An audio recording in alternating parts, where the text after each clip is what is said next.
rue des Taillandiers, exactement. On est dans le quartier Bastille. Et c'est donc ici que d'anciens étudiants d'HEC sont incubés. Certains ont créé des startups qui connaissent aujourd'hui une croissance impressionnante. On va chercher le numéro 22 bis. Voilà, on y est, le 22 bis. Et ben c'est parti. Et nous sommes attendus par Inge, qui dirige le Centre Innovation et Entrepreneurship. Bonjour Inge.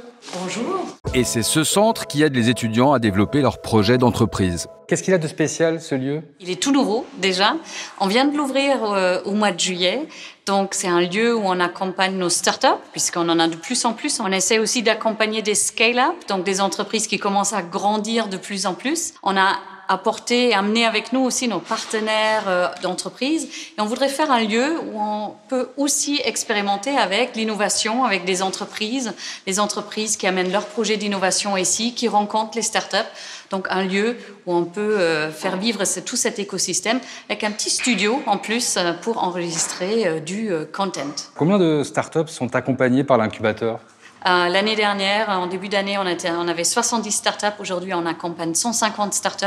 Donc, on a vraiment fait le scale-up de notre propre petite startup de l'incubateur HEC.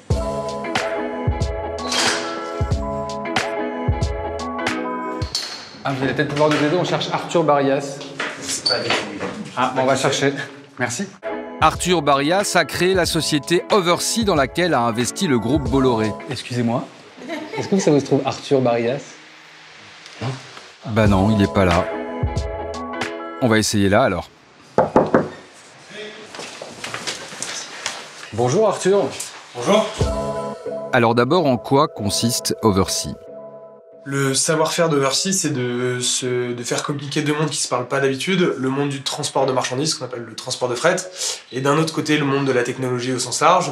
Et notre perspective, et ce qui, je pense, a été assez innovant dans le secteur, c'est d'unifier ces deux mondes, de les faire dialoguer, et de créer une nouvelle offre à partir de ça. Concrètement, qu'est-ce que ça veut dire? C'est-à-dire que nos clients aujourd'hui, en quelques clics, ils sont capables d'envoyer leurs marchandises, d'importer ou d'exporter dans plus de 60 pays au bout de la souris. À ma connaissance, on est la seule école qui est capable d'accompagner les gens et de prendre des gens qui soient étudiants, parce que on était étudiants quand on a démarré l'entreprise, et de les amener et de les porter jusqu'à la responsabilité de chef d'entreprise, parce que c'est ce qui s'est passé pour nous. L'esprit d'entreprendre, ça veut dire quoi aujourd'hui pour quelqu'un qui vient d'HEC et qui a grandi avec son entreprise grâce à HEC? Moi, je vois à peu près 3 éléments. 1, curiosité, je pense que c'est une marque de fabrique. 2, je pense qu'il y a beaucoup de volonté. Et donc la volonté de construire, de bâtir quelque chose, que je retrouve aussi chez mes associés. Et 3, il y a une forme d'exigence qu'on retrouve et que je retrouve toujours chez mes associés qui sont liés peut-être à la formation, à l'éducation qu'on a reçue aussi à HEC. Et je pense que le mix de ces 3 dimensions crée l'esprit d'entreprendre à la HEC. T'as une idée d'où on peut trouver Siem? Ouais, bien sûr, je crois qu'il est au 2e étage, non? Et nous voilà donc repartis pour retrouver Siem Jouni. C'est quoi le code déjà? 720 858. Siem est chercheur, professeur, elle dirige plusieurs programmes liés à l'entrepreneuriat à HEC. Bonjour Siem. Et elle est notamment spécialiste du management de l'innovation.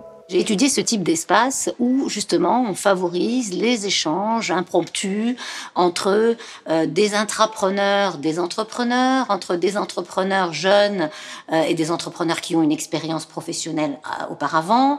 Donc ça favorise l'apprentissage, les conseils, les échanges entre pairs, ce qui est clé en matière d'entrepreneuriat et d'innovation, puisque on fait feu de tout bois et on apprend beaucoup en faisant.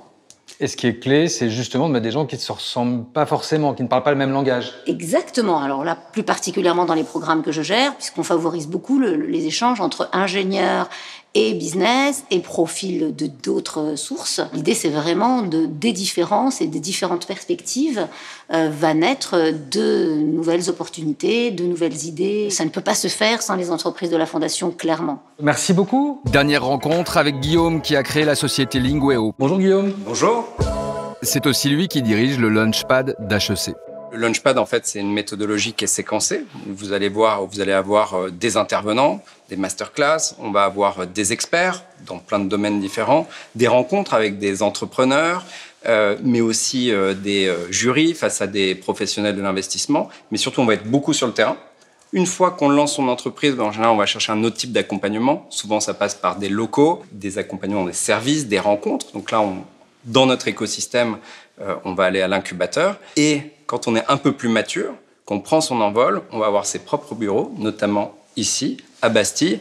Et l'avantage de tout cet écosystème-là, c'est qu'on va évoluer avec des entreprises de maturité un peu équivalentes et avoir des nouveaux services de l'écosystème HEC qui est plus adapté. Soutenir une fondation d'école, c'est soutenir les projets d'une école.